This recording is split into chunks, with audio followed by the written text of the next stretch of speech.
आत्म के अहित विषय कषाय। कल अपना आत्म के अहित विषय कौन सा प्रवचन हुआ था? 31वां प्रवचन अपना हुआ था। उसका सार अपन ले लेते हैं कि कल अपन ने कुछ अलग चर्चा करी थी, कुछ चिंतन था, हालांकि कुछ लोगों को वो जमा भी, कुछ लोगों को नहीं भी जमा, लेकिन दे दिया था हमने ब्रांडेड कंपनियों के ऊपर। और उसमें हमने बोला था चीज़ महत्व की है इसलिए खरीदनी है, चीज़ महत्व की है इसलिए खरीदनी है नजरिया तो बिल्कुल उचित नहीं है, बल्कि चीज़ कीमती है इसलिए खरीदनी है, यह नजरिया तो किसी भी दृष्टि में ठीक नहीं है। ठीक है ना? क्या बोला था? चीज़ महत्व की है इसलिए हमें क्या करना है? खरीदना है, ये तो उचित है। लेकिन चीज़ जो है वो कीमती है, ब्रांडेड है, कंपनी की है, ज़्यादा पैसे की है, ये खरीदना तो ये बिल्कुल ये नज़रिया ठीक नहीं है। इस पे अपन ने बात करी थी। और फिर बात करते करते हमने यही बोला था कि जीवन में आवश्यकताओं को आप घटाते जाएंगे तो निश्चित तौर से वो महंगाई भी कम होगी। और महंगाई बढ़ाने का कारण क्या था? बढ़ी हुई मांग ने ही व्यापारियों का दाम और उस वस्तु की कीमत को बढ़ाया है। उसका कारण क्या? आपकी मांग। और मांग में मैंने बोला था आपने कितने कितने रख रखे हैं, 4 जोड़ी, 8 जोड़ी, 10 जोड़ी जूते, चप्पल आदि आदि क्या क्या रखते हैं, रखते गए रखते गए रखते, उसी से मांग बढ़ रही है। और मांग बढ़ रही है तो महंगाई बढ़ रही हैगी। बढ़ती जाती अपेक्षा ही तो आपको अधिक संपत्ति करने के लिए आकर्षित करती है, ललायित करती है। इसे हमें छोड़ना है। फिर अंत में हमने एक बात बोली थी, वो बोली थी कि छोटा परिवार सुखी परिवार, छोटा परिवार सुखी परिवार। इस सरकारी सूत्र के अमल में सुख का अनुभव होने में 100% शायद शंका हो सकती है, लेकिन हमारे अनंत ज्ञानियों ने जो सूत्र दिया है वो दिया है आवश्यकता कम प्रसन्नता अधिक, आवश्यकता कम और प्रसन्नता अधिक। ये हमारे प्रभु ने, हमारे गुरु ने ये उपदेश दिया। इसको हम पालन करेंगे तो 100% इसमें सफलता मिलनी ही मिलनी है। जितनी आपकी आवश्यकताएं कम होगी उतनी ही आपके जीवन में प्रसन्नता बढ़ती चली जाएगी, बढ़ती चली जाएगी, बढ़ती ही चली जाएगी। और अपन आगे बढ़ते हैं, अब कुछ इसी विषय को लेके चलते हैं। रास्ते के नुक्कड़ पर, रास्ते के नुक्कड़ पर एक कुत्ता खड़ा हुआ था। वहीं पान की दुकान पर कुछ भाई लोग खड़े थे। अब वो देखते हैं कि वो जो कुत्ता है वो कोई गाड़ी आती है तो उस गाड़ी के पीछे निरंतर भागता जाता है, भागता जाता है, भागता जाता है। गाड़ी को छू तो नहीं पाता है वो, फिर पुनः हाफते हाफते हाफते पुनः आके वहाँ बैठ जाता है। फिर थोड़ी देर होती है, ऐसा आपका मतलब बार बार नहीं, ऐसा गांव वाला एरिया था जहाँ थोड़ी थोड़ी देर में गाड़ी आती नहीं, तो आप बोले महाराज जी बार बार गाड़ी आती होगी, तो ऐसा ही एरिया था जहाँ पर गाड़ियाँ थोड़ी थोड़ी देर में आती हैगी। फिर थोड़ी देर होती है, फिर गाड़ी आती है, फिर वो कुत्ता उसी प्रकार से भागता है, उस गाड़ी के पीछे भागता चला जाता है। ये क्रम चलता रहा, वो कुत्ता आता है, बैठ जाता है। वहीं जो पास में दोनों भाई लोग खड़े थे, उन्होंने आपस में चर्चा करते हुए कहा कि भैया एक बात बताओ, ये जो कुत्ता है ये रास्ते यहाँ से भाग रहा है और वहाँ तक जा रहा है, क्या कभी उस गाड़ी को छू पाएगा? क्या कभी उस गाड़ी के पास पहुँच पाएगा? पीछे दौड़ता तो रहता है और फिर पुनः आके यहाँ थक के बैठ जाता है, आखिर क्या है? तो ये कुत्ते का ये निष्फल प्रयत्न देखकर सामने वाले ने कहा, तो अब उस मित्र ने जब पूछा तो मित्र ने उसका बहुत अच्छे से जवाब दिया। ये देखकर उन्होंने कहा ये किसी गाड़ी पे पीछे भागते भागते संभावना तो नहीं है कि ये एक छू लेगा, और मान लो उसने छू भी लिया, प्राप्त भी कर लिया, पर कुत्ता तो कुत्ता ही रहेगा, क्या उस गाड़ी का मालिक बन जाएगा? क्या कुत्ता तो कुत्ता ही रहेगा, उस गाड़ी का मालिक बिल्कुल बन ही नहीं सकता। आप चाहेंगे लाख तो भी नहीं बन सकता। उसी प्रकार दुनिया भर के पदार्थों के मालिक बन जाने के पागलपन का शिकार बनकर हम आंख मूंद कर पदार्थों के पीछे दौड़ते जा रहे हैं, दौड़ते, क्या पता उन पदार्थों को हम छू पाएंगे कि नहीं, लेकिन दौड़ तो जारी है, इच्छाएं तो जारी है, हम दौड़ रहे हैं। और हम उस कुत्ते को कह रहे हैं तुम समझदार नहीं हो, तुम पागल हो, दौड़ते दौड़ते हाँप जाओगे, लेकिन और प्राप्त कर भी लिया तुम उसके मालिक नहीं बन पाओगे। अब बताओ, तुमने भी प्राप्त कर लिया, क्या साथ ले जाओगे उसको? प्राप्त कर भी लिया तो क्या हमेशा के लिए तुम्हारे लिए वो बन जाएगा जिसके पीछे तुम भाग रहे हो, जिस संपदा के पीछे तुम दौड़ लगा रहे हो? कुत्ते से तो तुम कह रहे हो कि वो कुत्ता समझदार नहीं है, लेकिन अपने अंदर भी झांक कर देखो उस कुत्ते के माध्यम से कि आप भी तो उसी की तरह भाग रहे हो जैसे कुत्ता भाग रहा है। ऐसे हम भी तो संपदा के पीछे भागे जा रहे हैं, भागे जा रहे हैं, भागे जा रहे हैं। ये जो तुम्हारा लोभ है वो असीम है। ये जो लोभ है क्या है? असीम है, किंतु तुम्हारा पुण्य उसके आगे सीमित है। लोभ तो असीम है पर तुम्हारा पुण्य सीमित है, और सीमित पुण्य के द्वारा असीम लोभ को संतुष्ट कर पाना, तुम्हारी इच्छा सफल होने की संभावना बिल्कुल नहीं है, होगी भी नहीं, कभी हो भी नहीं सकती। लेकिन हमारा मन है कि मान नहीं रहा है। बिल्कुल जिस प्रकार कुत्ते के दौड़ने की गति को, जैसे जैसे कुत्ता दौड़ रहा था तो दौड़ रहा था कुत्ता, तो गाड़ी वाले ने क्या किया? और तेज कर ली गाड़ी। देखा पीछे कुत्ता भौंक रहा है, कहीं कुछ गड़बड़ नहीं हो जाए, तो उसने और गाड़ी आदि और तेज कर ली, और तेज। भाग तो कितना भागता है, मैं भी भाग रहा हूँ। और उसके हाथ में तो क्या है? थोड़ा सा उसने वो क्या बोलते हैं एक्सीलेटर किया, गाड़ी और तेज भाग ली। उसी प्रकार तुम्हारे पुण्य और पुरुषार्थ की गति से, तुम्हारे पुण्य और पुरुषार्थ की गति, तुम्हारे लोभ की गति सदा अधिक ही रहने वाली है। ये बात ध्यान रखना, बहुत काम की बात बोल रहा हूँ। क्या बोल रहा हूँ? उसी प्रकार, ध्यान से सुनना, थोड़ी गहरी बात है कि उसी प्रकार तुम्हारे पुण्य और पुरुषार्थ की गति से, तुम्हारा पुण्य भी है और साथ में पुरुषार्थ भी। पहले भी मैंने कहा था कि पैसा किसको मिलता है? पुरुषार्थ से पैसा नहीं आता है, पैसा पुण्य से आता है। और पुण्य और पुरुषार्थ मिल जाता है तो बात ही क्या है, फिर तो सब कुछ हो जाता है। अगर आप पुण्यशाली है और साथ में अगर आप पुरुषार्थ कर रहे हैं तो अपने आप में आप ये मान के चलना धनिक बन ही जाएंगे। तो उसी प्रकार तुम्हारे पुण्य और पुरुषार्थ की गति से तुम्हारे लोभ की गति सदा अधिक रहने वाली। जैसे जैसे तुम्हारा पुरुषार्थ और पुण्य बढ़ता जाएगा, धन आता जाएगा, वैसे वैसे आपकी लोभ की गति और अधिक और अधिक और अधिक बढ़ती चली जाएगी। जैसे वो ड्राइवर अपने एक्सीलेटर को बढ़ाता है, पीछे भागो भागो भागो, कुत्ते को भगाता है, ऐसे ही आप भी बिल्कुल वो संबुद्ध लोभ है, वो आपको दौड़ाता है और आप हाँफते जाते हैं और उस लोभ के चक्कर में पीछे भागते जाते हैं और अपने लोभ को तृप्त करने के लिए जीवन पर्यंत दौड़ते ही रहते हैं, दौड़ते रहते हैं, पर संतुष्टि नहीं।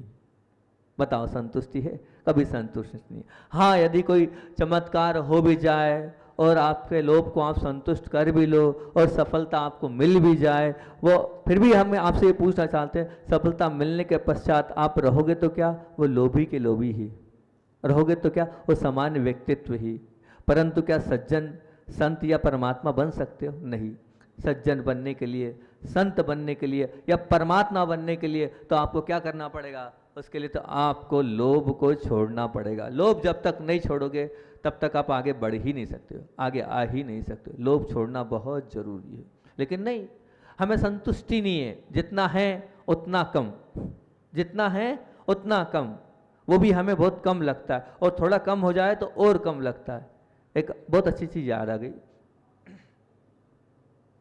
एक होटल में मैनेजर उदास सा बैठा था।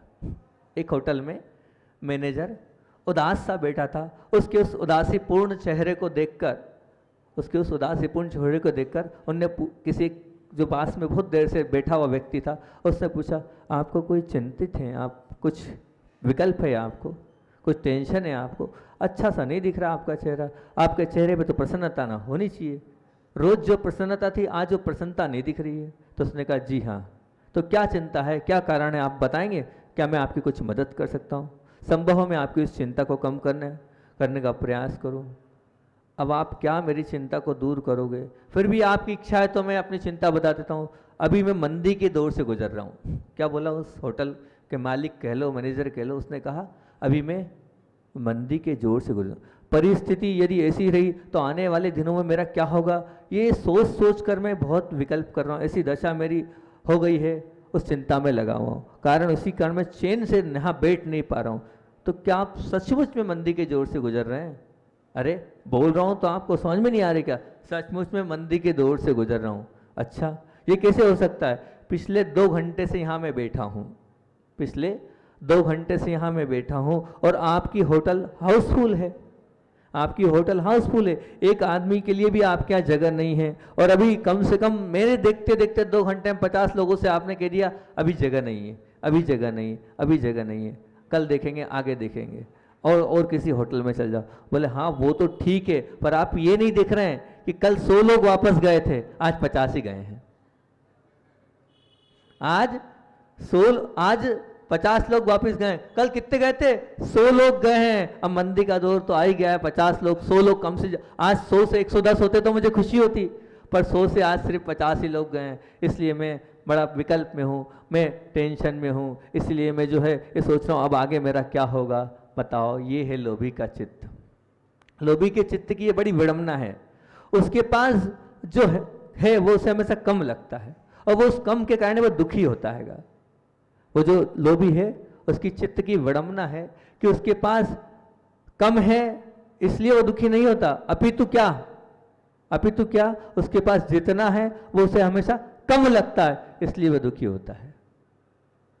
दुख का कारण ये लोभी का, उसके पास जितना है वो उसे हमेशा कम लगता है, इसलिए वो दुखी होता है। बताओ, 50 लोग को वो वापस भेज चुका है, उसके बाद भी कल 100 लोग गए थे, आज 110 लोग जाना चाहिए, तब तो मैं मानता कि मेरी दुकान, मेरी होटल अच्छी चलने वाली है। अभी तो ऐसा है ही नहीं, इसलिए वो विकल्प में है। पर अब चाहे आप देखें, गरीब आदमी को आप 100 रुपये दोगे तो संतुष्ट हो जाएगा, पर आप अगर एक अमीर आदमी को आप अगर मान लो 1 लाख दोगे तब भी वो संतुष्ट होने वाला नहीं है। उसकी वो तृष्णा की आंख समाप्त होने वाली नहीं है, वो तो वहीं के वहीं रखना है। याद रखना, भूल से भी यदि सागर और शमशान, इन दोनों का प्रतिनिधित्व अगर कोई करने वाला है तो वह है लोभ। अगर आप लोभ के शिकार बन गए तो जीवन में ऐसी विषम परिस्थिति का निर्माण होगा कि वो जो देह है ना आपकी, वो राख बन जाने के पश्चात भी, अर्थात मृत्यु होने के पश्चात भी, लोभ का जो भूत है वो आपके साथ परलोक में भी जाएगा और वहां भी आपका पीछा नहीं छोड़ेगा और वहां भी आपको परेशान ही करता रहेगा। ऐसा यह लोभ है। लोभ के अपन बहुत सारी बातें करी, बहुत सारे चिंतन अपन सुनते आ रहे हैं, और शायद 32वां आज का व्याख्यान है। 3-4 चीज़ों पर मैंने चिंतन किया है, आपके सामने रखता हूँ। अनेक अलग अलग पहलुओं पर उस पर सोचा है। अगर आपको अच्छा लगे तो बहुत अच्छी बात है कि अन्य अन्य वस्तुओं को लोभ के साथ घटाने का प्रयास किया है।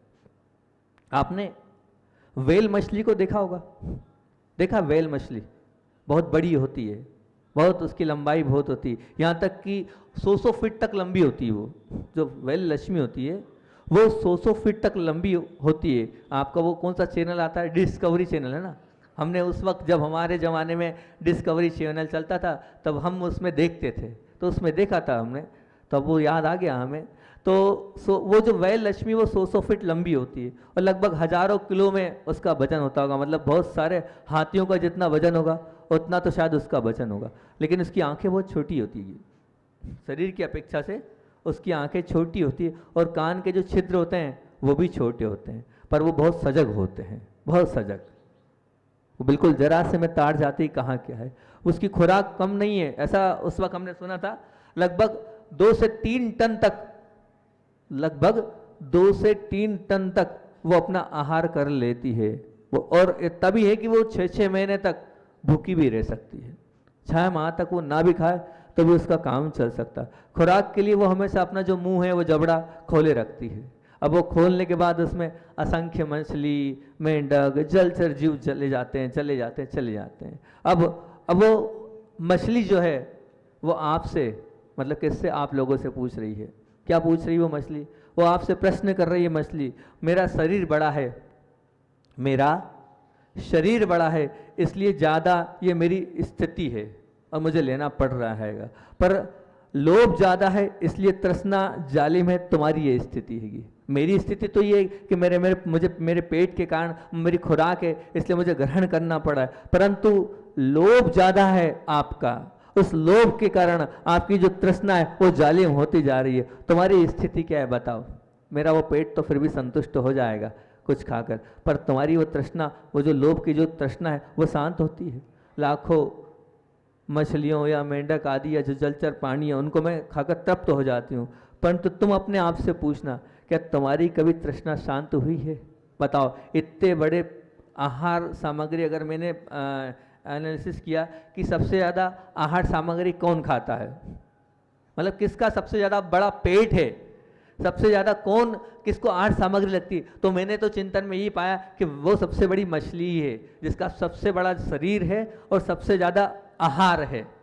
पता कर लेना, देख लेना, आप लगा लेना। हमने पहले शेर का उदाहरण दिया था, पहले शेर का उदाहरण दिया था आपके सामने 2-3 दिन पहले। आज हम व्हेल मछली का उदाहरण दे रहे। सबसे ज्यादा आहार वही करती है, सबसे ज्यादा बड़ा शरीर उसका ही है, लेकिन फिर भी वो संतुष्ट हो जाती है। लेकिन आपका छोटा सा शरीर, उसमें छोटा सा मन, उसके बाद भी क्या आप कभी संतुष्ट हुए हैं? कभी नहीं हुए। कितना कुछ मिलने के बाद भी कभी क्या आप तृप्त हुए हैं भला? बिल्कुल नहीं हुए, ही नहीं है आप कभी तृप्त, और शायद हो गए भी नहीं कभी तृप्त। ये बिल्कुल निश्चित बात है, ना हुए हैं और ना कभी होंगे, लिख लेना। एक बात और अच्छी बताता हूं, तुम्हारा मन आज यदि अशांत है, आज तुम्हारा मन यदि अशांत है तो उसका क्या कारण है? तो उसका कारण है अप्राप्ति नहीं, अतृप्ति। क्या बोल रहा हूं मैं? आज अगर आपका मन अशांत है तो उस अशांत का क्या कारण है? अप्राप्ति नहीं, अतृप्ति। ऐसा संसार में कोई प्राणी नहीं है जिसको तृप्ति मतलब मिलता नहीं है। मिलता तो है, क्या अप्राप्ति नहीं है उसके? प्राप्ति तो है, क्या नहीं है? अतृप्ति है उसका कारण। आप तृप्त नहीं हो पा रहे हैं, उसका कारण है अतृप्ति।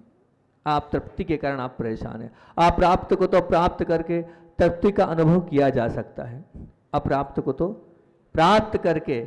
नहीं प्राप्त है, नहीं कुछ मिला हमें, हमने प्राप्त कर लिया, और प्राप्त करने के बाद हम तृप्ति का अनुभव किया जा सकता है।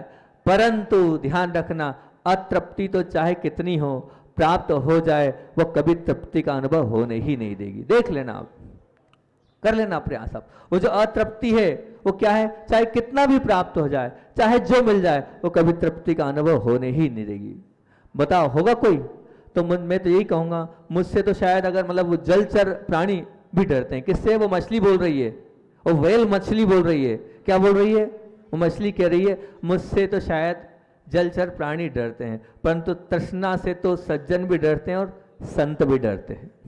तृष्णा से तो सज्जन भी डरते हैं और संत भी डरते हैं। उसके बाद भी अब सब डरते हैं, उसके बाद उस तृष्णा को, उस तृष्णा से आपने मित्रता कर रखी, उस तृष्णा से आपने क्या रिश्तेदारी कर रखी, और उस तृष्णा को अपने अपने हृदय में और मन में वास कर रखा है।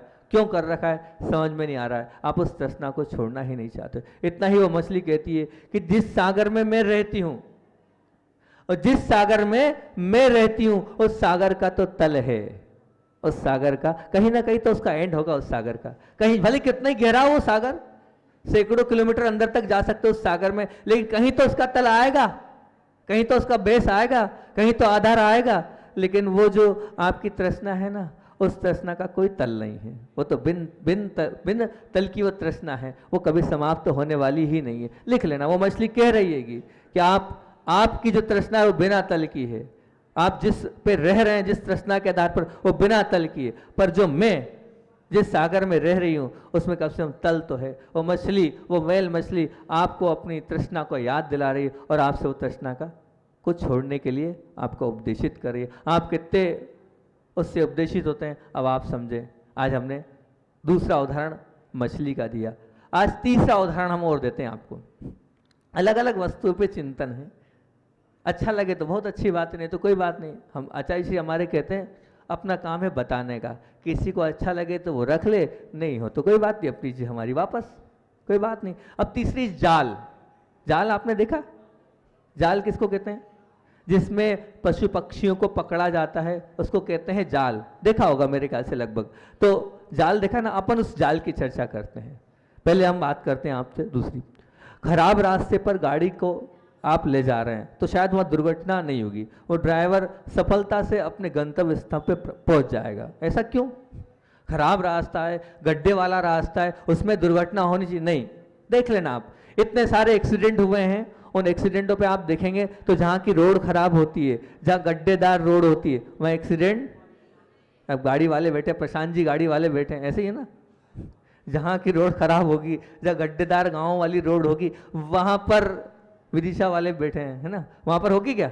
नहीं ना। तो वहाँ पर कभी भी ध्यान रखना, इतना एक्सीडेंट नहीं होगा। मतलब वो ड्राइवर बहुत सोच समझ के अपनी गाड़ी को चलाएगा और व्यवस्थित रूप से आपको आपके गंतव्य स्थान पर पहुँचाएगा। वहीं पर उसकी अपेक्षा में सीधे चिकने और बिल्कुल ऐसा रोड है जो बिल्कुल एकदम फ्लैट कांच जैसा, है ना, आप लोग बोलते हो मलाई जैसा, ऐसे ही बोलते ना, मलाई जैसा रोड हो, और वहाँ देखोगे आप तो वहाँ अनगिनत दुर्घटनाएं होती है। कब वो गाड़ी कब वो उसका वो ब्रेक फेल हो जाता है पता नहीं चलता, कब गाड़ी स्लिप हो जाती है पता नहीं चलती। अच्छे अच्छे ड्राइवर भी वहाँ पर फेल हो जाते हैं, उस चिकनी रोड पर, उस मलाई की रोड पर बस समाप्त हो जाते हैं।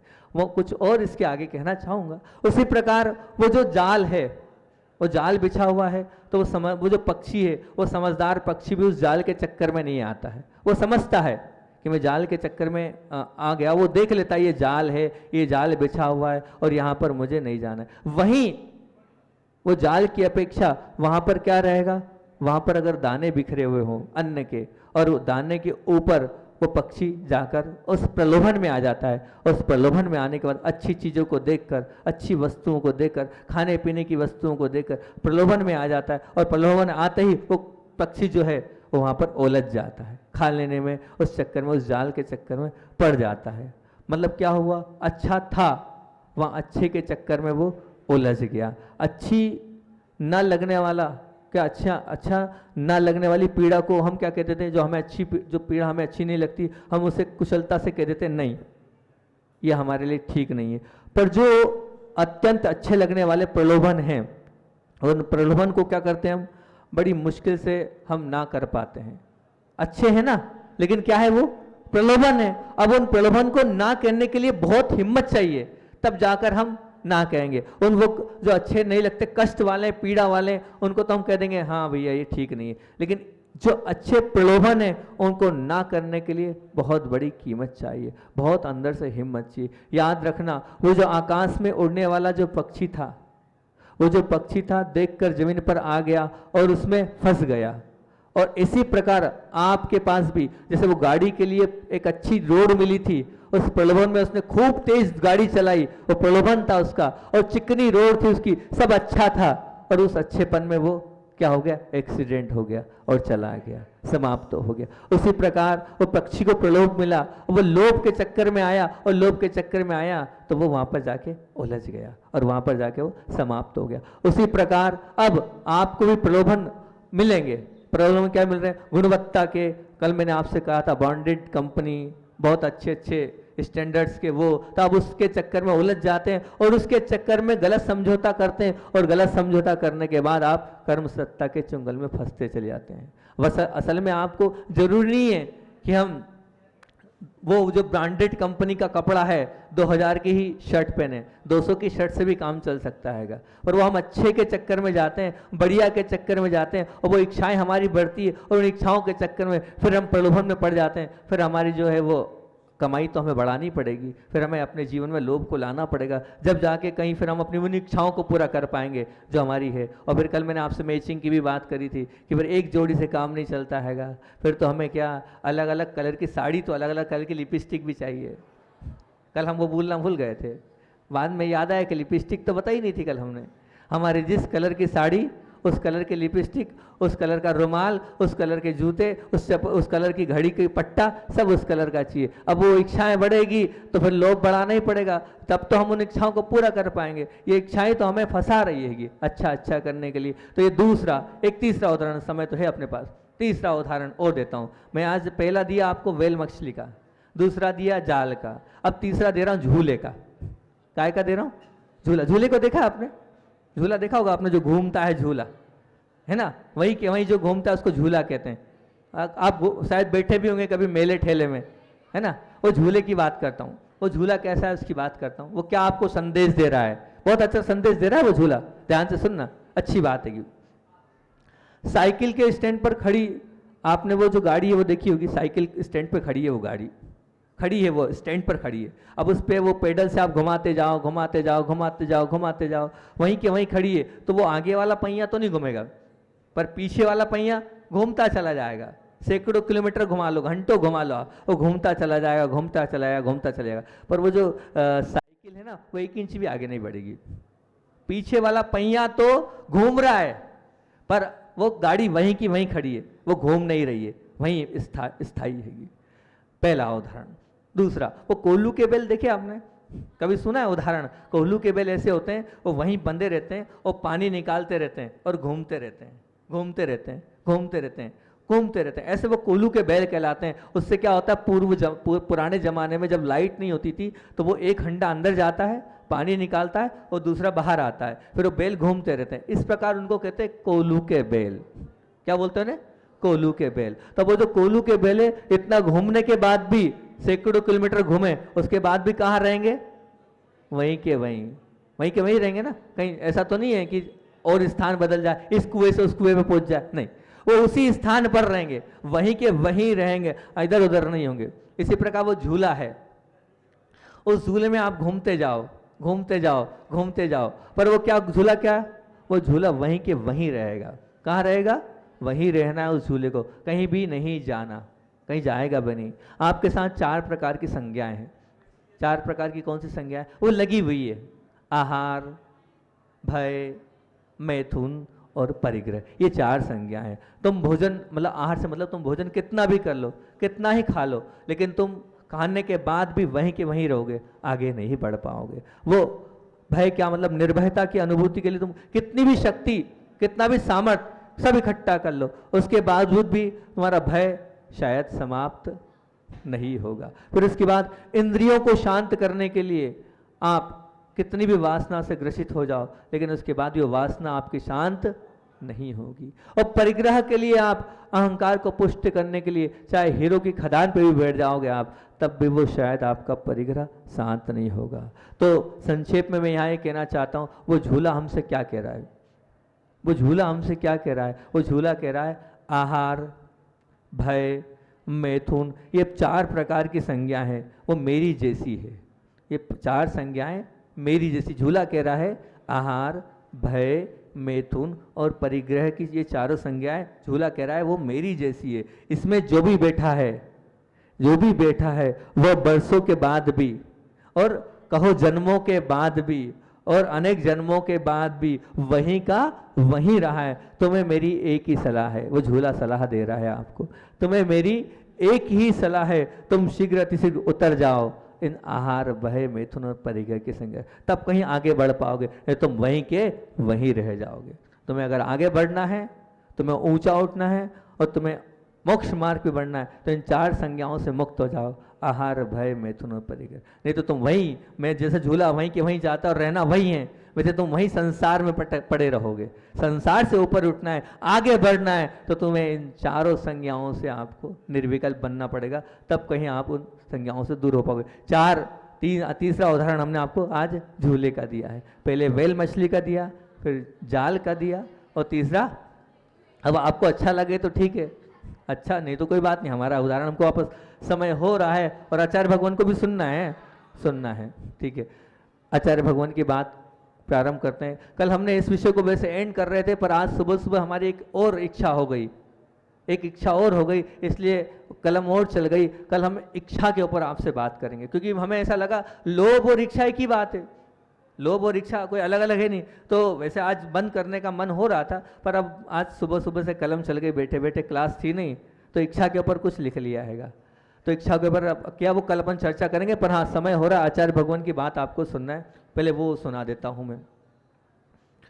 बात तिलवारा घाट की है।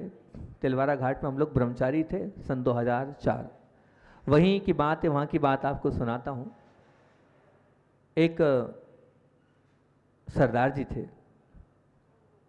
सरदार जी और उनकी धर्म पत्नी दोनों बहुत आस्था के साथ गुरु जी के दर्शन करने आया करते थे। एक दिन वो सुबह सुबह आते थे और दर्शन करके फूल चढ़ाकर चले जाते थे। एक दिन वो आहार के पश्चात आए दोनों पति पत्नी, और बड़ी भक्ति और बड़ी श्रद्धा के साथ उन्होंने कहा, आचार्य भगवान आपको हम अपना भगवान मानते हैं। उन्होंने कहा, आचार्य भगवान आपको हम अपना भगवान मानते हैं, और हम ये मानते हैं कि जब से आप हमारे जीवन में प्रवेश किया है, हमारे जीवन में सुख शांति है और सब कुछ है, सब बात है, लेकिन एक चीज़ नहीं है, हमारा कोई भी बालक या कोई बच्चा नहीं है। और मैं तो ये मानती हूँ कि आपके दरबार में मैं ये मांग कर रही हूँ कि मेरी कोख भर जाए। ऐसा रखा। अब आचार्य श्री ये गृहस्थों की बातों पे कोई मुस्कुरा दिए, ओम। आचार्य श्री का एक ही होता है, कोई कुछ बोलता है तो बस सिर्फ कहते थे ओम, इसके अलावा कुछ नहीं। आचार्य श्री ने ओम बोला और वो जो गृहस्थ थे वो चले गए। जाने के बाद चले तो गए, साल भर बाद लगभग वो वापस आए एक साल या 1.5 साल के बाद बोहरी वन में थे। तो बोहरी वन में वो दोनों सरदार जी और उनकी धर्मपत्नी दोनों के दोनों आई। एक बच्चा उनके हाथ में था, एक बच्चा उनके हाथ में था। अब देखना, वो बच्चा लेके आए और बच्चा लाने के बाद उन्होंने वहाँ पर रखा उस बच्चे को, और बच्चे को रखने के बाद आचार्य जी से कहा, अरे गुरुजी हमें ऐसा बच्चा नहीं चाहिए था, हमें ये बच्चा नहीं चाहिए। क्यों, क्या हुआ? बोले ये बच्चा रोता भी, ना तो रोता है, ना कुछ बोलता है और ना कुछ खाता है, ऐसा बच्चा किस काम का?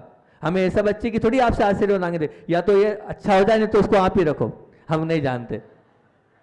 आचार्य श्री मुस्कुराए, आशीर्वाद दिया, ओम। उस वक्त भी उनका क्या शक्ता, ओम। मुस्कुराते हुए उन्होंने आशीर्वाद दिया और फिर वो बच्चे को उठाया, चल दिए। अब फिर वो पुनः 3-4 दिन बाद, वो सरदार जी उनकी धर्मपत्नी जबलपुर की थी, 3-4 दिन बाद फिर आ गए वो, और फिर उन्होंने कहा, बोले आचार्य श्री अब ये बोलता भी है, मतलब कुछ करता भी है, हंसता भी और खाने भी लग गया है, आपका आशीर्वाद ऐसे ही हमेशा हमारे पे बना रहेगा तो हमारा तो कल्याण निश्चित तौर से है। बोलिए आचार्य भगवान विद्यासागर जी महामुनिराज की।